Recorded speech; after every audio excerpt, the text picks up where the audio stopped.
तमाम सामीन को मेरा प्यार भरा सलाम आदाब। आज एक नई गज़ल हाज़िर खिदमत है।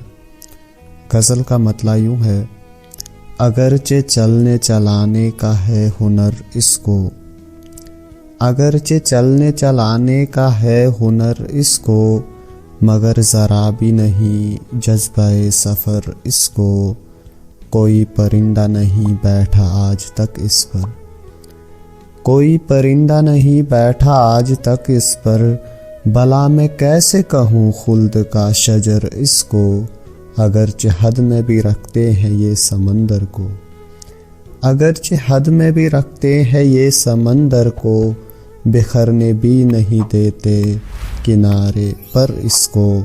ये मेरे सामने बैठा है सुन रहा है सब, ये मेरे सामने बैठा है सुन रहा है सब, मजाल है कि हुआ है ज़रा असर इसको।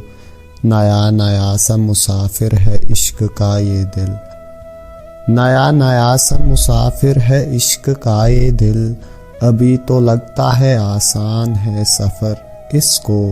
दो टोक बात करेगा हमेशा शाज़ का दिल, दो टोक बात करेगा हमेशा शाज़ का दिल, नहीं सिखाया है मैंने अगर मगर इसको। अगरचे चलने चलाने का है हुनर इसको, मगर ज़रा भी नहीं जज्बाए सफ़र इसको। बहुत शुक्रिया।